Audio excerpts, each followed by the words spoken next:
Hyderabad నాంపల్లో BJP office దగ్గర భారీగా పోలీసులు మోహరించారు. బీజేపీ ఆఫీస్ ముట్టడికి బీఆర్ఎస్ పిలుపునిచ్చింది. తేజస్వి సూర్య వ్యాఖ్యలకు నిరసనగా ముట్టడికి బీఆర్ఎస్ నేతలు పిలుపునిచ్చారు. ముందు జాగ్రత్త చర్యలో భాగంగా పోలీసులు బందోబస్తును ఏర్పాటు చేశారు.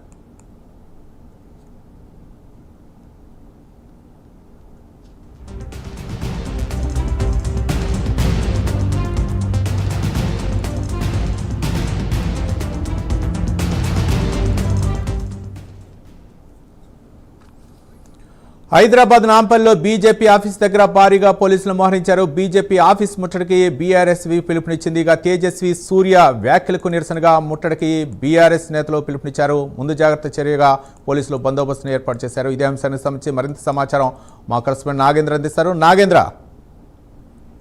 Thank you Ravi.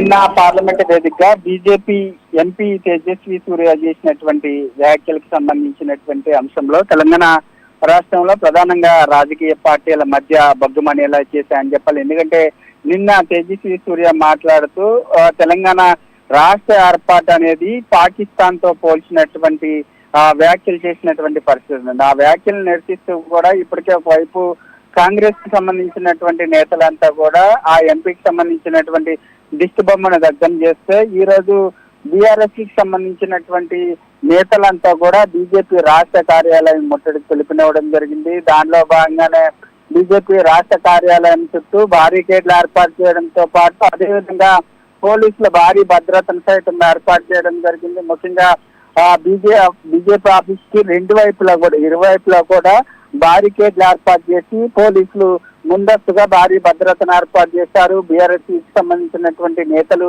ఏ క్షణాన అయినా సరే బీజేపీ ఆఫీస్ ముట్టడికి యత్నించేటటువంటి అవకాశం ఉంది. ముఖ్యంగా బీజేపీ ఇళ్లలో చేసినటువంటి వ్యాఖ్యలు వెనక్కి తీసుకోవడంతో పాటు అదేవిధంగా బీజేపీకి సంబంధించినటువంటి ఎంపీ తేజస్వి సూర్య బహిరంగ క్షమాపణ చెప్పాలి తెలంగాణ ప్రజలందరికీ కూడా వారంటూ డిమాండ్ చేస్తున్నటువంటి పరిస్థితి అయితే కనిపిస్తుందని చెప్పాలి. ముఖ్యంగా మరి కాసేపట్లో బీఆర్ఎస్ కి సంబంధించినటువంటి నేతలు బీజేపీ ఆఫీస్ కి బీజేపీ రాష్ట్ర కార్యాలయాన్ని ముట్టడించేటటువంటి అవకాశం అయితే కనిపిస్తుంది. మరొకవైపు ముఖ్యంగా బీజేపీ ఎంపీ చేసినటువంటి వ్యాఖ్యలకు సంబంధించినటువంటి అంశంలో నిన్న బీజేపీ రాష్ట్ర అధ్యక్షులు రామచంద్రరావు కూడా క్లారిటీ ఇవ్వడం జరిగింది. తెలంగాణ రాష్ట్రాన్ని సిద్ధపరిచే విధంగా ఎంపీ మాట్లాడలేదంటూ కూడా ఆయన ఆ వ్యాఖ్యలను కొట్టిపారేసినటువంటి పరిస్థితి కూడా కనిపిస్తుందని చెప్పాలి రవి. Thank you Nagendra.